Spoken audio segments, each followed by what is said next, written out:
जो भी व्यक्ति कम से कम टेक्सटाइल के 5 टियर पे एंट्री कर चुके हैं, 5 टियर इधर टेक्सटाइल के और 3 टियर यूनाइट वर्स के, उनको एडमिट कार्ड मिल चुका है। मीन्स वो रॉयल्टी की दुनिया में प्रवेश कर रहे हैं, एनएफटी की दुनिया में।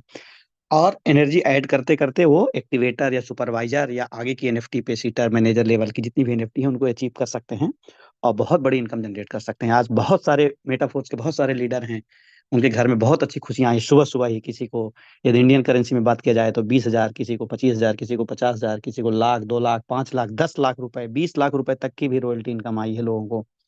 ये है पैसिव इनकम। बहुत कमाल का बिजनेस है साथियों, बहुत कमाल का बिजनेस है।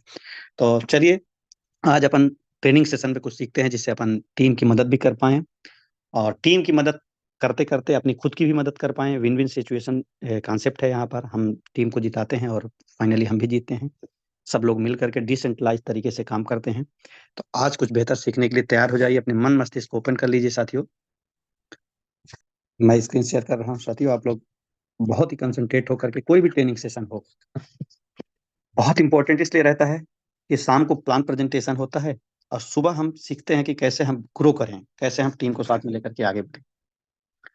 आज एक बहुत अच्छा टॉपिक लेकर के मैं आया हूँ जो आपको आपके बिजनेस को बढ़ाने में मदद करेगा और आपको उसका परिणाम देखने को मिलेगा, क्योंकि ये ऐसी चीजें हैं जो हर स्टेप पे काम आती हैं हमारे बिजनेस में, इवन हमारे लाइफ में भी काम आती हैं। बट इस इस टाइप के प्रोग्राम में तो बहुत जरूरी है, क्योंकि ये कम्युनिटी बिल्डिंग है। हम इसमें एक टीम का नेतृत्व कर रहे होते हैं, एक टीम के साथ आगे बढ़ रहे होते हैं, टीम में कल्चर क्रिएट कर रहे होते हैं, तभी तो टीम ग्रो कर पा रही है। टीम और भीड़ में यही अंतर है। टीम एक पर्टिकुलर लक्ष्य के लिए समर्पित रहती है, उसका एक सपना रहता है, उसका एक टारगेट रहता है, उसका एक संकल्प रहता है। आप भीड़ में अनियंत्रित तरीके के लोगों का एक समूह रहता है जो अलग अलग विचारधारा के अलग अलग दिशाओं में जा रहे होते हैं। उसको हम भीड़ बोल देते हैं। मार्केट में 1,000 लोग खड़े हैं, मेले में 10,000 लोग खड़े हैं, हमारे फेसबुक में 20,000 लोगों की फॉलोइंग टीम है। वो अभी हम उसको पर्टिकुलर एक ही धारा में, एक ही विजन में, एक ही मिशन में नहीं मोड़े हैं, तब तक वो टीम नहीं है। टीम ये होती है कि हम एक ही संकल्प के लिए काम कर रहे होते हैं। तब वहां पे हार्मोनी क्रिएट होती है, तब वहां पर एक सामंजस्य बनता है। फिर बड़े लक्ष्य के लिए आदमी आगे बढ़ता है। इतिहास गवाह है, जब भी दुनिया में कुछ बड़ा काम हुआ है तो ये एकता के दम पे, यूनिटी के दम पर ही हुआ है। तो आज एक बहुत इंपॉर्टेंट टॉपिक है। जब हम टीम को डेवलप कर रहे होते हैं तो कुछ रूल्स ऐसे होते हैं जिनको हमें फॉलो करना होता है, तो हम टीम को और मजबूती प्रदान करते हैं। जैसे फॉर एग्जाम्पल, मैं एक एग्जाम्पल ले रहा हूँ। जैसे रेत के कण हैं, रेत का एक ढेर आप इकट्ठा कर दीजिए कहीं पे, बहुत बड़ा गुम्बद तैयार कर दीजिए रेत का। कहते हैं रेत के टीले की तरह बिखर जाता है। यदि आपने उसमें कुछ नियमावली का संयोजन नहीं किया, नियमावली आपने उसमें नहीं डाला, कुछ टर्म एंड कंडीशन नहीं डाला, नियम जो होते हैं हमारे, वो शुरू में ऐसे लगते हैं कि कष्टदायी हैं। नियम को फॉलो करना, अनुशासन को फॉलो करना, जैसे स्कूल में हम लोग बचपन में लोग देखे होंगे, स्कूल का एक नियम रहता था, इतने बजे आप स्कूल पे आओगे, इतने बजे जाओगे, इतने बजे प्रार्थना होगी, इतने बजे ये पीरियड होगी, इतने बजे ये होगी, इतने बजे रिसेज होगी। ऐसा ऐसा कुछ नियम है। हो सकता है उसको फॉलो करने में कठिनाई आती रही होगी, लेकिन वो हमारे भविष्य के लिए कितना इंपॉर्टेंट था। सेना में भी रूल रहते हैं। अब वो रूल ना हो तो कोई भी देश जो एक सशक्त देश के रूप में परिणित हो रहा है, कन्वर्ट हो रहा है, यदि वो अपने सेना के नियमों को कठोर ना करे, अनुशासन को कठोर ना करे, बहुत फ्लेक्सिबल कर दे, तो सेना हमारी उतनी मजबूत नहीं रहेगी। ये मैं बहुत बेसिक चीजों का एग्जांपल इसलिए ले रहा हूं कि कुछ लोगों को शुरू में हो सकता है कि ये नियम कठिनाई प्रदान करे, लेकिन बाद में उसी नियम का बहुत अच्छा परिणाम देखने को मिलता है। तो एक टॉपिक में मैं बात कर रहा हूँ, थ्री कार्डिनल रूल।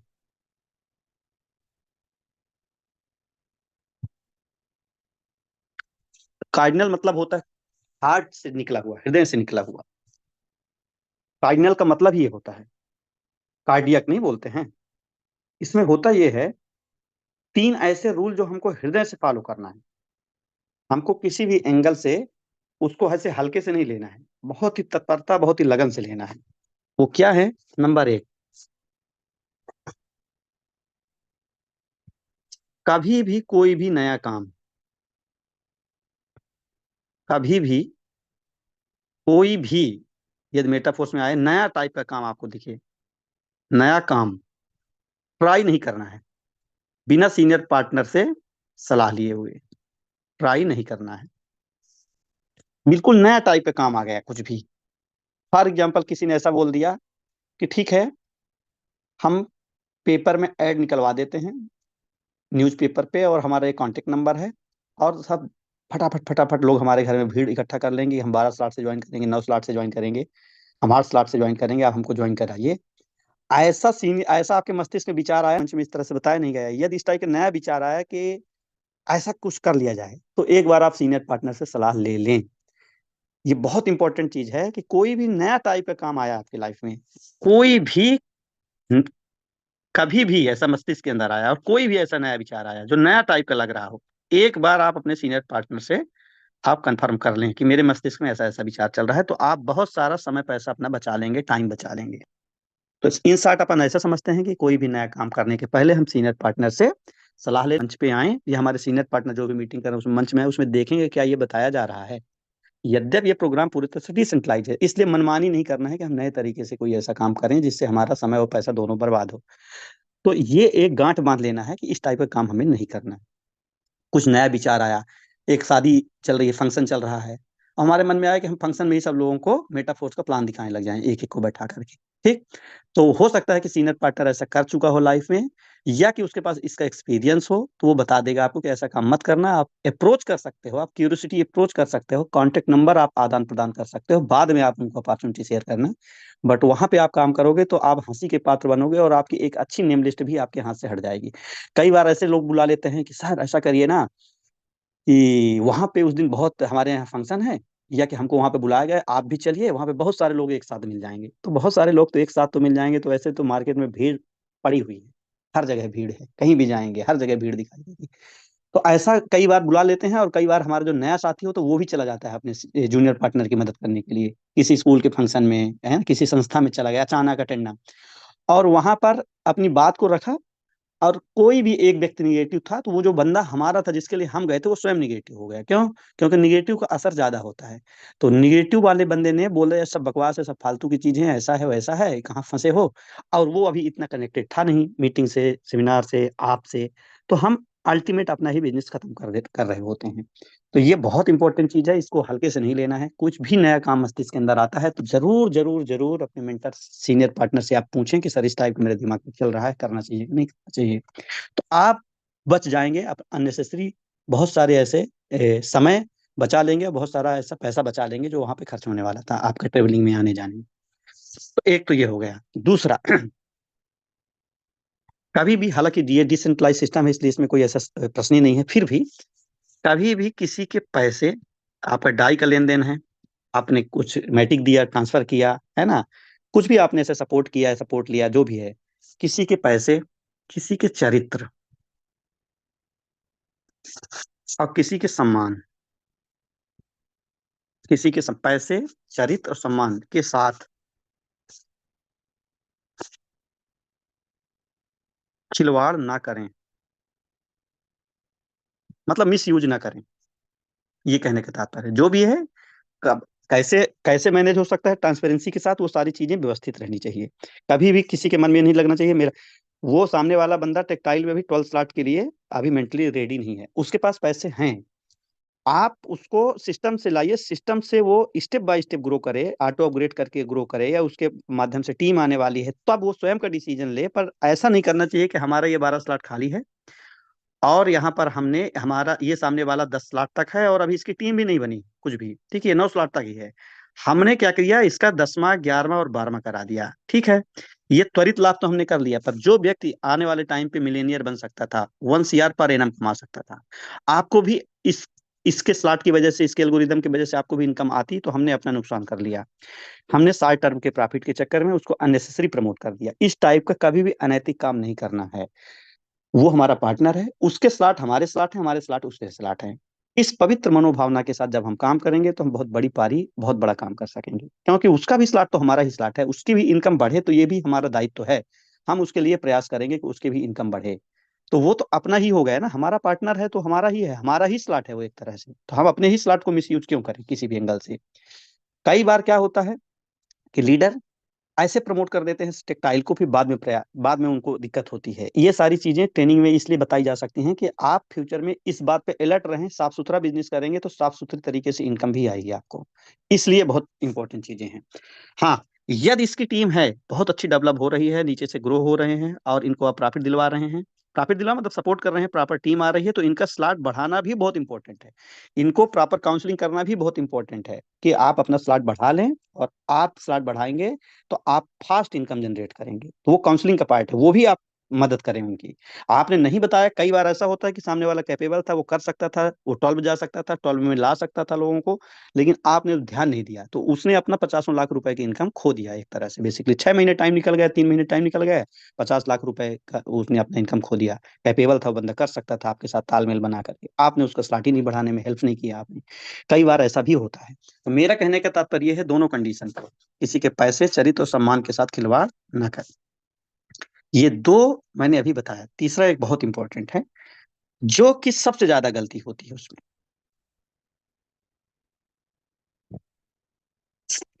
किसी के पैसे, सम्मान और चरित्र के साथ खिलवाड़ न करें। चरित्र का मतलब ये होता है, हर इंसान का अपना एक ईगो होता है, वो पाल के रखा होता है, अपना एक एक माइंड का एक स्टेटस पाल के रखा होता है। उस पे यदि आंच आती है ना, तो करोड़ों रुपए की इनकम ठुकरा सकता है। सम्मान की इच्छा पूरे मानव जगत पे सबसे बलवती, सबसे प्रबल इच्छा है, सम्मान प्राप्त करने की इच्छा। सम्मान के लिए लोग पता नहीं क्या क्या ठुकरा देते हैं। तुलसी वहां न जाइए कंचन बरसे में। जहां पे सम्मान नहीं, सम्मान के साथ बुलाया नहीं जाता, सम्मान नहीं दिया जाता है वहां पर, तो वहां पर एक कहावत है ना, एक स्लोगन है कि वहां पे नहीं जाना चाहिए। चाहे कंचन वर्षा में उनके आंगन में मेघ यानी बादल सोने की बारिश कर रहे हों, तब भी आप वहां पे मत जाइए जहां पे आपका सम्मान नहीं है, जहां पे आपकी इज्जत नहीं है, जहां पे आपका रिस्पेक्ट नहीं है। ये कहने का तात्पर्य है कि सम्मान के चलते, ये भारत देश तो बहुत ज्यादा संस्कारों का देश है। बहुत सारी चीजें ऐसी हैं जो इनर करेक्टर को डेवलप करती हैं, हमारे बीच में रहती हैं। तो मेरा कहने का तात्पर्य है कि आपके पास ये लोग आएंगे, बहुत अच्छे अच्छे लोग आएंगे, उनका रिस्पेक्ट रहेगा।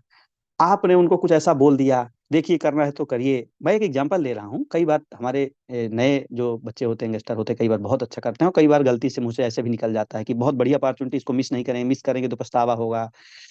अब आपको तो नहीं लग रहा है ना, आप तो बहुत इनोसेंट भाव से बता रहे हैं, इतनी बड़ी अपॉर्चुनिटी आपने मिस कर दिया तो लाइफ में सब कुछ खत्म है। एक बार बिटकॉइन जैसे अपॉर्चुनिटी को मिस किया था, बताइए, अब मेटाफोर्स आया है, आप इसको अपॉर्चुनिटी को मिस कर देंगे, बताइए लाइफ में, है ना, फिर कुछ नहीं बचेगा, है ना। इसको मिस नहीं करना है, ये भगवान का देवदूत बन करके आया है।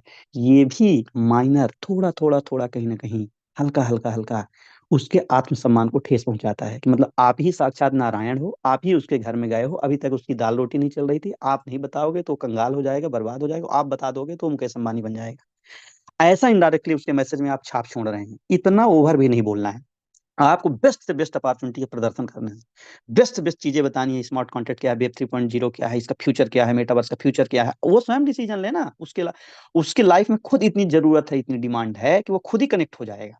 आपको लगता होगा कि आपके लाइफ में बहुत ही इंपॉर्टेंट है पैसा, हो सकता है आपसे 10 गुना ज्यादा वो पैसे पे हो, भले आज की डेट में उसके पास बहुत पैसे हों, फिर भी उसकी कंडीशन ऐसी हो कि आज बहुत जरूरत हो उसके पास पैसे की, वो स्वयं कनेक्ट हो जाएगा। तो कभी भी ऐसा बात ना बोलें जिससे उसके आत्मसम्मान को ठेस पहुंचे। कभी भी करेक्टर को लेकर के, कभी किसी के घर में गए, किसी से फोन में बात किए, है ना, उसका ऐसा एक बना के चलें कि आपके करेक्टर पे कभी भी आँच ना आए। हमारी सिस्टर लोग आ जाती हैं, माताएं बहनें भी आ जाती हैं इस प्रोग्राम में, और हम रात में बात करते हैं, हो सकता है कि उनके घर वालों को ना पसंद हो रात में बात करना, एक ऐसा ज्यादा लेट नाइट। एक बात है, प्रोफेशनलिज्म की बात अलग है। जहां पर उनके घर के कल्चर ऐसा, वहां पे थोड़ा ध्यान देना है कि आप बहुत एक्साइटेड हैं, आप रात में 12 बजे ही कॉल करने लगे, 12 बजे ही चैटिंग करने लगे, इससे कहीं ना कोई आहत हो सकता है। ये छोटी छोटी बातों को हमें ध्यान में रखना है, तब हम बहुत बड़ी टीम का नेतृत्व कर पाएंगे, और बहुत बड़ी टीम हमारे साथ में रह पाएगी। कब बात करना है, कितनी बात करना है लेडीज लोगों की, या कि फिजिकल जब कभी मीटिंग करनी है, मुलाकात करनी है, तो आप एक सही, एक मैनर के साथ मुलाकात करिए, सही आपका ड्रेस कोड होना चाहिए, सही तरीके से आपकी शब्दावली यूज होनी चाहिए, आपको अच्छा इंप्रेशन जाता है। कहीं भी कभी भी ऐसे गाड़ी में हम बैठा करके ले जा रहे हैं, सिंगल एक लेडीज और सिंगल आप जा रहे हैं, ठीक है ना, आप अपने ही शहर में काम कर रहे हैं, लेकिन आप ऐसे जाके काम कर रहे हैं, तो हो सकता है आपका फोकस हो कि ये 12 स्लॉट तक जाए, हो 12 स्लॉट तक हम भी ले जाएं इसको, है ना, पर हो सकता है उनके घर वाले ना पसंद कर रहे हो। एक एग्जाम्पल की बात बता रहा हूँ, ठीक है ना। बहुत सारी बातें आ सकती हैं ऐसी, तो हमें इन सब चीजों को बराबर ध्यान में रखना है कि हमें वही काम करना है जो बेस्ट से बेस्ट हो। ऐसा कोई काम नहीं करना है जो हमारे करेक्टर को या सामने वाले के करेक्टर पे आंच आए, भले हम और आप कितनी पवित्र भावना से फोकस होके कहा, हमको तो 500 करोड़ दिखाई दे रहा है, 1000 करोड़ दिखाई, हमारे मन में तो कुछ भी ऐसा कलंक या कुछ भी ऐसा कालिख या कुछ भी ऐसी बुरी भावना नहीं है, कतई मस्तिष्क के अंदर नहीं है। लेकिन सामने वाले के घर में, सामने वाले के हस्बैंड, सामने वाले के भाई बहन, कहीं कोई भी उसके ऊपर उंगली लगाए या हमारे ऊपर उंगली लगाए तो गलत बात हो जाएगी टीम के मामले में। इस वजह से मैं इन सब चीजों को जिक्र कर रहा हूँ कि कभी किसी के पैसे, किसी की चरित्र और किसी के सम्मान के साथ कभी भी खिलवाड़ ना करें, तो बहुत बड़ी ऑर्गेनाइजेशन अपन खड़ा कर पाएंगे स्टेप बाय स्टेप।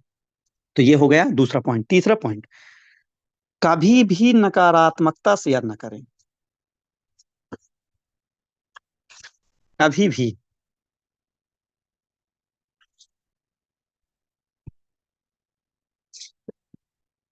कभी भी नकारात्मक चीजें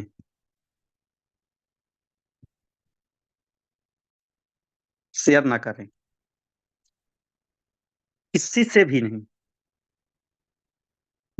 न तो क्रॉस लाइन से, न तो डाउन लाइन से, डाउन लाइन मतलब जूनियर पार्टनर से, न तो क्रॉस लाइन से, न तो क्रॉस लाइन से, न डाउन लाइन से। सीनियर पार्टनर से आप चर्चा कर सकते हैं, दिन भर निगेटिव शेयर नहीं, आप डिस्कस कर सकते हैं कि ऐसा ऐसा मेरे मस्तिष्क में है, तो वो समाधान बता सकता है आपको। But cross line down line से किसी प्रकार का आप कोई भी नकारात्मकता वाली बातें शेयर ना करें। जैसे कोई पेपर की कटिंग आ गई, उसमें किसी प्रकार कुछ निगेटिव खबर है, आप उसको क्रॉस लाइन डाउन लाइन को किसी को मत भेजिए। आप अपने सीनियर पार्टनर से बात करिए, सर ऐसी ऐसी है, ये बंदा पर्टिकुलर है हमारा, ये डाउन लाइन ऐसा बोल के रखा हुआ है, ऐसा भेज रहा है मेरे को, तो वो बताएंगे कि उसका क्या है, कैसे बात करना है, उसके दिमाग में है। तो ये मैं एक एग्जांपल बताया। ठीक है, ऐसा और भी बहुत सारी छोटी छोटी बातें होती हैं जो हम जनरली जाने अनजाने में शेयर कर देते हैं, मीटिंग के बीच में ही बोल देते हैं। जैसे मान लीजिए हमारा एक बहुत अच्छा बंदा है, बहुत अच्छा काम कर रहा है, हमारा पार्टनर है, हमारा साथी है, और कुछ दिनों के बाद किसी कारणवश वो भी फिलहाल काम नहीं कर पा रहा है, पहले बहुत स्पीड से काम किया था। ठीक। अब कोई फिजिकल मीटिंग आप कर रहे हैं, कोई जूम मीटिंग कर रहे हैं, तो फिर अब वो मीटिंग में नहीं आया, ठीक है, काम भी नहीं कर रहा है। अब वहीं पर आप अपने सीनियर पार्टनर से उसका भी जिक्र है, तो निगेटिव बात ना अपने आप में, हो सकता है किसी दूसरे कारणवश कुछ फैमिली चैलेंज हो, कुछ हेल्थ चैलेंज हो, कुछ भी हो, तो आप सबके सामने नहीं करना है अपने सीनियर पार्टनर से, क्योंकि बाकी लोग भी जूम में चल रहे हैं, सुन रहे हैं, तो आपने उसी समय बोल दिया, सर वो बंदा तो बहुत स्पीड से काम किया सर, इस समय मीटिंग में नहीं आ रहा है सर, उसको आप समझाइए। अब देखिए, ये तो आप जाने अनजाने में बात कर रहे हैं, लेकिन बाकी जो बंदा, और भी कुछ नए लोग हैं बहुत एक्साइटेड हैं, उनके मस्तिष्क में आया, अच्छा इसमें ऐसा भी होता है, कोई इतना फास्ट इनकम जनरेट करके 1 करोड़ की इनकम जनरेट करने के बाद भी मीटिंग में नहीं आ रहा है, उसके लिए लोग प्रयास कर रहे हैं। देखिए कितना साइलेंट निगेटिव जा रहा है उसके मस्तिष्क में, इसका मतलब कुछ गड़बड़ है क्या। और वो आपसे बात नहीं करेगा, धीरे धीरे आपसे कट जाएगा, आपको लगे ये कि हमसे कहाँ गलती हो गई, हमने तो कहीं कोई फॉल्ट नहीं किया। आपने फॉल्ट किया जाने अनजाने में, क्योंकि आपने नकारात्मकता शेयर किया। आप नकारात्मकता शेयर करने वाले इंसान आपको नहीं बनना है, आपको आपको सकारात्मकता शेयर करने वाला इंसान बनना चाहिए। जब भी पॉजिटिविटी की बात हो, जब भी कॉम्प्लीमेंट्री की बात हो, जब भी कुछ प्रमोशन की बात हो, जब भी किसी के सम्मान की बड़ाई करने की बात हो, तब आप छत में जाकर के चिल्ला चिल्ला करके बात कर सकते हैं। एक एग्जाम्पल बता रहा हूँ। लेकिन जब भी कोई निगेटिव बात हो, जब भी कोई ऐसी नकारात्मकता वाली बात हो, तो आप कानों में फुसफुसाहट करके बात कर सकते हैं। आप इतना कि एक एक आपका जूनियर पार्टनर का कोई निगेटिव बात हो तो दूसरे को किसी को ना पता चले, इतना आप ध्यान रखें। और 5 पहले आप अच्छी बातों को बोलने के बाद ही ये वाली बात बोलें। एक एग्जांपल के लिए, जैसे मान लीजिए कोई सही तरीके से बिजनेस आपका जूनियर पार्टनर है नहीं कर रहा है, ठीक है, वो वन वे टाइप का कर रहा है, ठीक है, यूनाइट वर्स में फोर्स कॉइन का प्रमोशन नहीं कर रहा, केवल टेक्टाइल टेक्टाइल कर रहा है, 100 कॉइन भी फोर्स कॉइन नहीं खरीदवाया, ठीक बात है, एक एग्जाम्पल। और आपने कई बार बताया कि भाई कम से कम 100 200 500 1000 फोर्स कॉइन आप उसको परचेज करने में उसकी मदद करो, हेल्प करो, ठीक है, और नहीं मान रहा बात, एक एग्जाम्पल के लिए, ठीक है, ध्यान नहीं दे रहा है। अब कल की डेट में वो बंदा बोलेगा ना फ्यूचर में कि मैंने फोर्स कॉइन नहीं खरीद पाया, फोर्स कॉइन का रेट तो आसमान छू गया, मैंने मेरा सीनियर पार्टनर तो बताया नहीं, अब आप उसको बता रहे हैं, मेरी बात को गौर करके सुनिएगा। अब ये बात निगेटिव है मान लीजिए, अब आप सीधे उसको बुला करके ऐसा नहीं बोल सकते हैं डायरेक्ट कि तुम ऐसा ऐसा भाई कर रहे हो। आप पहले उसकी 5 बहुत ढूंढिए, आपके आपका नजरिया होना चाहिए कि हर व्यक्ति पे, हर पार्टनर पे हम क्या बेहतर चीजों के बारे में बोल सकते हैं, बात कर सकते हैं, वो फैक्ट भी हो, ऐसा भी नहीं हो कि हम उसको लॉलीपॉप टाइप की कोई बात जबरदस्ती के बोल रहे हैं। आप बताएं कि आपके अंदर लीडरशिप बहुत अच्छी है, आप कितनी फास्ट टीम ग्रो कर रहे हैं, आप जहां जाते हैं इतना अच्छा आपका इंफ्लुएंस है, हर जगह आपके बताइए आपके इतने पार्टनर हो रहे हैं, बढ़िया ग्रोथ हो रही है, ऐसे 4 5 पॉइंट आप बोलिए उनको पहले। फिर बताइए कि यहाँ पर आपका एक पॉइंट ऐसा है, उसको बोलिए कि आप ऐसा कर रहे हैं, आप पांचों चीजों में आप आप ही शब्द बोलिए, आप, मैं नहीं बोल रहा है, आप ऐसा कर रहे हैं, आप ऐसा बहुत अच्छा कर रहे हैं, ये वाला पॉइंट आपका बहुत अच्छा है, इससे आपकी टीम में बहुत मोमेंटम आ रहा है, आप बोल रहे हैं। और जो निगेटिव वाली बात है, जहां पे वो गलती कर रहा है बंदा, उसके लिए हम बोलिए, उसकी गलती में भी आप एक तरह से इनडायरेक्टली थोड़ा सा अपना अपने आप को भी वहां पे खड़ा कर लीजिए। कैसे? यहाँ पर ना हम लोग ना इस वाले पॉइंट को ये सुधार लें ना, हम लोग थोड़ा सा कम से कम 1 टियर भी तो प्रमोट कर सकते हैं, और कुछ फोर्स पॉइंट उसको हेल्प कर सकते हैं, अपन बता सकते हैं फोर्स पॉइंट भी एक पार्ट है इसका लाइफ में। तो हम लोग यहाँ पर थोड़ा सुधार लें तो अच्छा हो जाएगा। आप सोचिए, यही बात डायरेक्ट उसको डांट के बुला करके और थोड़ा सा रुष्ट आवाज में आप बोल सकते थे, तो वो बंदा बिजनेस छोड़ सकता था या नहीं करता, यही उसका मन था। लेकिन आपने इतना साइलेंटली तरीके से आपने हैंडल किया कि वो चीज उसको सुधारने में लग गया कि हाँ हाँ ठीक है सर, बिल्कुल सही कह रहे हैं, अपन को कम से कम 1 टियर 2 टियर 3 टियर प्रमोट करते रहना है साथ साथ में, बस काम होने लग गया, संतुलन बन गया टीम में, बढ़िया बैलेंस हो गया। उसकी टीम में भी यही डुप्लीकेसी होने लग जाएगी, तो प्रॉपर तरीके से चलेगा, वन वे नहीं चलेगा आपका मेटाफोर्स। एक मैं एग्जांपल बताया इस तरह से। तो कभी भी नकारात्मकता शेयर ना करें। यदि नकारात्मकता शेयर करने की बात आ भी जाए तो पर्सनल लेवल पे वो काउंसलिंग का पार्ट है, उसमें भी उसकी अच्छी बातों का पहले प्रदर्शन करें, उसको एहसास दिलाएं कि आपके अंदर ये लीडरशिप की क्वालिटी है, यहाँ पर सुधार की आवश्यकता है, बस। इस तरीके से हमें तीनों कार्डिनल रूल का फॉलो करना है अपनी टीम पे। पहला कार्डिनल का रूल, पहला नियम क्या है? कभी भी कोई नया काम ना करें। दूसरा क्या है? कभी भी किसी के पैसे, चरित्र और सम्मान के साथ खिलवाड़ ना करें। तीसरा रूल है, कभी भी नकारात्मकता शेयर ना करें। हमारी इमेज ऐसी होनी चाहिए कि हम पॉजिटिव शेयर करने वाले हैं। कभी भी नकारात्मकता चीज़ों को इमेज नहीं होना चाहिए, जब देखो तब निगेटिव, ये निगेटिव, ऐसा ऐसा नहीं हुआ, वैसा नहीं हुआ, ऐसा होना चाहिए था, वैसा होना चाहिए था, थोड़ा ये ऐसा हो जाना चाहिए था। इसके लिए बैठे हैं एक से डीके लाडो जी की टीम में। और लाडो का मस्तिष्क जो है ना, स्वयं अपने आप में एक बहुत एडवांस ब्रेन है, और बहुत बेस्ट चीजें होने वाली हैं आने वाले टाइम पे। दुनिया का सबसे पावरफुल, आज की डेट में सबसे, इस सेक्टर का सबसे शक्तिशाली, सबसे पावरफुल, सबसे स्ट्रांग प्लेटफॉर्म पे आप बैठे हुए हैं, सबसे एडवांस। ये ऐसा प्लेटफॉर्म है दुनिया का कि आने वाले टाइम पे जो आप बोल रहे हैं ना, इतना $1 ट्रिलियन की इंडस्ट्री होने वाली, अकेले मेटाफोर्स का आप अस्तित्व देखेंगे कितना बड़ा होने वाला है। इतनी बढ़िया चीजें बनाई गई, इतनी व्यवस्थित बनाई गई, इतना अच्छा स्मार्ट कंटेंट, इतनी अच्छी चीजों को इसमें सबमिट किया गया है, डिसेंट्रलाइज है पूरी तरह से सिस्टम अपना। तो हमें पता होना चाहिए कि हमारी दूरदृष्टि कहाँ तक जाती है। तो इसलिए इन सारी चीज़ों को हमें सीखना है, सीखने के बाद हमको इम्प्लीमेंट करना है, और फिर आगे बढ़ना है हमें।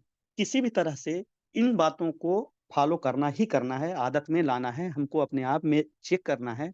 कहीं ऐसा तो नहीं कि हम जाने-अनजाने में ये गलतियाँ कर रहे होते हैं। हम नया काम बार-बार ट्राई करते हैं, हमारा समय बर्बाद होता है। हम कहीं न कहीं टाइम किसी के साथ, किसी के टाइम का हनन कर रहे हैं, किसी के सम्मान, किसी के चरित्र, किसी के पैसे के साथ मिसयूज़ तो नहीं हो रहा किसी भी एंगल से। दूसरा पॉइंट, मैं बार-बार इसलिए रिपीट कर रहा हूँ कि ये करना ही पड़ेगा यदि आप टीम बिल्डिंग के काम में हैं, यदि आप नेटवर्क बिल्डिंग के काम पे हैं, आपके पास ऑर्गेनाइज़ेशन है, तो आपको इन 3 नियम को बहुत हृदय से, दिल से, कार्डियक है ये, है ना? जैसे कार्डियक मतलब कार्डिनल, हार्ट से जुड़ा हुआ है। इतना ज़्यादा आपको फ़ॉलो करना पड़ेगा, और कभी भी नकारात्मकता शेयर ना करें। तो इनको बहुत शिद्दत से फ़ॉलो करना है दोस्त, बहुत तन्मयता, बहुत लगन के साथ। कठिनाइयाँ आएँगी, नो डाउट, और उनका निदान भी मिलेगा, उम्मीद भी आपके पास रहेगी, यदि आप अपनी टीम के साथ खड़े हैं, अपनी टीम के साथ एक सामंजस्य बना के रखे हैं, तो पूरी टीम भी निकल जाएगी हर तरह की कठिनाई से। कठिनाई इसमें क्या है? कठिनाई यही है ना, इसमें लोगों से बात करते हैं और लोग नेगेटिव होते हैं, लोग नकारात्मकता की बात करते हैं, तो ये एक पार्ट है लाइफ़ का, है ना? ऐसा नहीं होता, ये नियम ऐसा नहीं है। लॉ ऑफ एवरेज के नियम हर जगह काम करता है, इसमें भी काम करता है।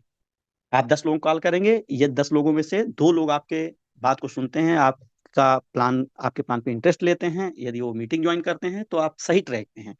यदि 80-20 का रूल, यदि 10 लोगों में से 8 लोग इंटरेस्ट नहीं लिए, तो आप सही दिशा पे हैं। बट 2 लोगों को इंटरेस्ट लेना ज़रूरी है, 2 लोगों को आपके प्रोग्राम में शामिल होना ज़रूरी है। यदि 10 में से 2 लोग भी नहीं आते हैं, तो हमारे कार्यकुशलता, हमारे बातचीत की शैली, जो हमारा शब्दों का चयन है, उनमें कहीं फ़ॉल्ट है। अब वो गलत मैसेज जा रहा है। हम वो इंटरेस्ट क्रिएट नहीं कर पा रहे हैं, जो इंटरेस्ट क्रिएट करना चाहिए। तो यहाँ पर काउंसलिंग का विषय आप खुद चेक करिए, आप 10 लोगों को कॉल कर रहे हैं, 2 लोग आपके प्रोग्राम में शामिल होते हैं, तो सही दिशा पे जा रहे हैं आप। फिर धीरे-धीरे सक्सेस का रेशियो बढ़ने लग जाता है। मैं 10 लोगों को कॉल करता हूँ, तो मेरा जो सक्सेस का रेशियो है वो 60% है। 10 लोगों में से 6 लोगों को, 10 लोगों को मैं मेटाफोर्स का प्लान दिखाता हूँ या मेटाफोर्स की बात करता हूँ, यदि उनको ज़ूम मीटिंग में कनेक्ट करता हूँ 10 लोगों को, तो 10 लोगों में से 6 लोगों की शुरुआत हो जाती है।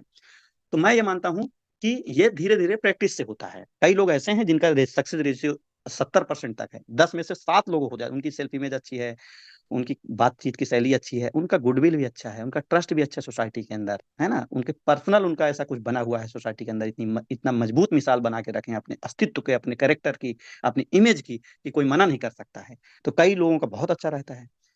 तो मेरा कहने का तात्पर्य यह है कि 80-20 रूल पे यदि आप चल रहे हैं तो आप बहुत बड़ा बिजनेस तब भी कर लेंगे। आप हर 10 में से 2 लोग, यदि आप समझिए बात को, यदि हम पर डे जूम मीटिंग में 10 लोगों को ला रहे हैं, 10 नए लोगों को, और 2 लोग ही आ रहे हैं मेटा पोस्ट में पर डे 2 लोग, तो आप समझ रहे हैं ना, आने वाले टाइम पे चमत्कार से कम नहीं होगा, इतना बड़ा बिजनेस खड़ा हो जाएगा। तो चलिए ठीक है साथियों, मेरा सिर्फ कहने का तात्पर्य ये था कि 3 कार्डिनल रूल को फॉलो करना है। और मैं आपको एक छोटी सी स्टोरी सुनाऊंगा, और उस स्टोरी पे आप रिलेट करिएगा कि किसी भी कंडीशन पे हार नहीं मानना है, किसी भी परिस्थिति में, क्योंकि अभी मेटा फोर्स पे बहुत बड़ा मोमेंट आने वाला है, बहुत बड़ा ब्लास्ट होने वाला है। अभी तो ऐसे टाइम पे आप खड़े हैं ना, ऐसे टाइम पे खड़े हैं जहाँ पे मेटा वर्स लॉन्च होने वाला है, उस दहलीज पे आप खड़े हैं। करोड़ों रुपए पर डे की इनकम आने की प्रबल संभावना है, यदि आप अभी टिक गए, और अभी आप टीम को टिका दिए, और अभी आप टीम में लगातार ग्रोथ फेज लाते रहे, तो एक वक्त ऐसा आएगा कि एक एक दिन का भी 1 CR की इनकम आएगी। तो मैं बताता हूँ, एक स्टोरी आपसे शेयर करता हूँ। क्या हुआ एक बार, जीत की या दृढ़ संकल्प की जब बहुत बलवती इच्छा रहती है, तो कैसे पूरी कायनात, पूरा ये यूनिवर्स हमारी हेल्प करता है। इसका एक सबसे रिलेवेंट एग्जांपल भगवान श्री राम का है। भगवान श्री राम का दृढ़ संकल्प कितना, क्योंकि वो मनुष्य रूप में थे, तो इसलिए मनुष्य की तरह से सब कुछ किए वो। तो हम मनुष्य की तरह से ही एक रिलेट कर रहे हैं। उन्होंने जो भी अपना जीवन दिखाया, जीवन दर्शन दिखाया, वो ये दिखाया कि मनुष्य की ये हाइट हो सकती है, मनुष्य यहाँ तक जा सकता है, मनुष्य का ये टॉप लेवल है, मनुष्य इतना हो सकता है, मतलब एक तरह से देवत्व को प्राप्त कर सकता है, मनुष्य के अंदर वो शक्तियां हैं। ये दिखाने का तात्पर्य था। तो भगवान श्री राम रावण को ऐसे जनरली नहीं हरा सकते थे। रावण भी पहले से इतना दिव्य शक्तियों का एक तरह से वो संग्रहण किए हुए बैठा था। इससे क्या है, स्टोरी से क्या रिलेट करना है, ये आप गौर करिएगा। आपको किसी भी परिस्थिति में हार नहीं माननी है, ये कहने का तात्पर्य है। तो उसके लिए उनको देवी का आशीर्वाद जरूरी था, शक्ति का उनको आशीर्वाद लेना था, शक्ति लेनी थी कुल मिलाकर के उन्हें, कि उस जो उसके पास शक्ति है उससे और एडवांस लेवल की शक्ति होगी, तभी हम रावण को हरा सकते हैं। और उसके लिए उनको माँ दुर्गा की उपासना करनी थी, पूजा करनी थी। राम की शक्ति पूजा का मैं जिक्र कर रहा हूँ, एक सूर्यकांत त्रिपाठी निराला की पुस्तक है, बहुत फेमस है राम की शक्ति पूजा, मैंने उसमें पढ़ा था, इसको तो मैं साइड में बता रहा हूँ। तो जब वो बैठने लगे, पूजा करने लगे, एक अनुष्ठान करने लगे, उसमें कुछ था कि 108 नील कमल चाहिए आपको, और नील कमल चढ़ाना है देवी को, और एक अनुष्ठान के तहत चढ़ाना है। और उस अनुष्ठान पे आपको बिना विघ्न डाले करना है, मतलब आपको उठना नहीं है, और अनुष्ठान में किसी प्रकार का कोई उसका नियमावली है, वो किसी प्रकार का टूटना नहीं चाहिए। तो जब वो 108 नीलकमल मंगा लिए और रख लिए, अब पूजा करना शुरू किए, और एक एक करते करते रहे, बहुत अच्छे से अनुष्ठान चलता रहा। लास्ट वाले में क्या होता है कि परीक्षा लेने के लिए स्वयं देवी एक नीलकमल गायब कर देती हैं, स्वयं। अब सोचिए, अब वो रावण को जीतने के लिए बिल्कुल लास्ट कंडीशन हो गया था कि मेरा अनुष्ठान अब बिल्कुल 99% है, अब सक्सेस है, इसका मतलब रावण को हरा दूंगा, मतलब पूरे यूनिवर्स से एक तरह से निगेटिविटी को खत्म करेंगे, और माँ सीता जी को वापस लाएंगे। अब वो अपने ऐन लक्ष्य पे पहुंच गए थे, लास्ट पे, ऐन वक्त पे, बिल्कुल कि अंतिम में अब ये लक्ष्य मेरा वो हासिल ही होने वाला है, क्योंकि 107 नीलकमल चढ़ा चुके थे वो देवी को। लास्ट चढ़ाना तो वहीं से पूर्णाहित हो गई, वहीं पे उनको वो दिव्यास्त्र मिलने वाले थे। तो देखिए, अंतिम में जब गायब हुआ, हाथ उन्होंने पीछे किया, तो 2 मिनट के लिए ठिठक गए। सोचिए, लाइव में कभी ऐसा भी क्षण आता है कि आपको कुछ नहीं दिखाई देता है उस वक्त। और मेटाफोर्स में कई ऐसे लीडर हैं जिनके जीवन उस वक्त मेटाफोर्स आया जब उसी दहलीज में खड़े थे, अब कुछ रास्ता नहीं था उनके लाइफ में, बहुत टूट चुके थे, बहुत हार चुके थे, उस वक्त मेटाफोर्स आया। तो राम उस वक्त क्या करें, तो निराला लिखते हैं, धिक जीवन को जो पाता ही आया विरोध, अभी तो विरोध ही लगातार लगातार हुआ है, वहां पे पहली बार राम मनुष्य की तरह बोल रहे हैं।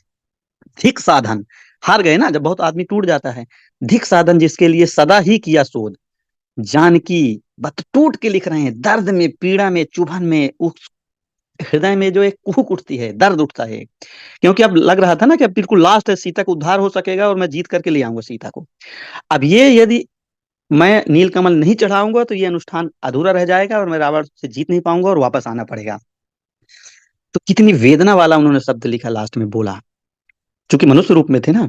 जानकी हाय उद्धार प्रिया का ना हो सका, ये सबसे वेदना वाले शब्द थे राम के पूरे जीवन में। या कि फिर जब लक्ष्मण की शक्ति लगी थी तब का था। बस 2 ही बार ऐसा था, जानकी हाय उद्धार प्रिया का ना हो सका, वह एक और मन रहा जो न थका। मतलब अभी एक उम्मीद लास्ट में है, एक उम्मीद लास्ट में है। और उस उम्मीद को, वो उम्मीद क्या है? कहती थी माता मुझे सदा राजीव नयन, माता कौशल्या उनको राजीव नयन कहती थी। 2 नील कमल है शेष अभी यह पुरस्चरण, मतलब ये पुरस्चरण मैं पूरा कर सकता हूँ। 2 नील कमल मेरी आंख है, क्योंकि माता मुझे राजीव नयन कहती थी, तो इसलिए ये भी एक प्रकार का क्या है, नील कमल है। और फिर जैसे उन्होंने तूशीण उठाया, और जैसे ही उन्होंने वो लक लक करता हुआ जो महाफलक था उसको उठाया, और वेधन करने के लिए कि मैं अब निकालूंगा एक आंख और चढ़ाऊंगा माँ देवी के नील कमल की जगह में, उसी समय देवी प्रकट हो जाती हैं, उनको दिव्यास्त्र दे देती हैं, और एक तरह से वहीं पर वो पूर्ण हो जाता है उनका अनुष्ठान। सारे दिव्यास्त्र उनको मिल जाते हैं, और फिर वो जीतते हैं, रावण को लेकर के आते हैं। मेरा कहने का तात्पर्य ये है कि लाइफ में कभी भी आप मेटाफोर्स को आप पा गए हैं साथियों। कितना भी निगेटिव आए, कुछ भी आए, आपको हार नहीं मानना है, टूटना भी नहीं है। पूरी तन्मयता, पूरी लगन के साथ आपको कॉल करते रहना है, अप्रोच करते रहना है, और लगातार आगे बढ़ते रहना। पूरी टीम के अंदर भी वही ऊर्जा का संचयन करना है, आप समावेश करना है, और उनके साथ तालमेल बना के रखना है। और लगातार आने वाले टाइम पे जो भी इसमें दिखाता है कि एक दिन ऐसा भी वक्त आएगा कि पर डे का $10,000, पर डे का $20,000, पर डे का $50,000, वो सारी चीजें आपके लाइफ में होने वाली हैं। ये फैक्ट है, ये यथार्थ है, यथार्थ की धरातल पर बिल्कुल खरा उतरेगा यदि आप लगातार अपने मिशन पे लगातार कंटिन्यू वर्क करते रह गए। एक संकल्प शक्ति के साथ, दृढ़ इच्छा के साथ, बलवती इच्छा के साथ आप लगातार विजय पथ की ओर बढ़ते रह गए, तो पूरी कायनात आपकी मदद करेगी, हेल्प करेगी, और आप विजेता की तरह आपके एक एक कदम जाएगा तो धमक पैदा करेगा। जिस शहर में, जिस जगह पे, जिस समाज में, जिस सोसाइटी में, जहां पे जाएंगे एक विजेता की तरह जाएंगे, वहां का एक आभा मंडल तैयार हो जाएगा। यस, कोई एक विजेता आ रहा, ऐसा ऑरा निकलेगा आपकी बॉडी से। ये बिल्कुल साइंटिफिक फैक्ट है, क्योंकि अंदर इतना दृढ़ संकल्प है, अंदर इतना बड़ा विजन है, अंदर से आप लबालब भरे हो, अंदर से ऊर्जा के स्रोत बने, ऊर्जा के पुंज बने हुए हैं आप। वो ऊर्जा के पुंज जो है तो निकलेंगे, बिखरेंगे, प्रभावित करेंगे। वहां पे आप जाएंगे तो हलचल पैदा हो जाएगी, आपके शब्दों में वो चीज रहेगी। और आप बहुत सारे फ्रंट लेग खोलिए अपना, और इस मेटाफोर्स में आप एक बहुत बड़ा एक शीर्ष शिखरस्थ लेवल हासिल करिए। धन्यवाद।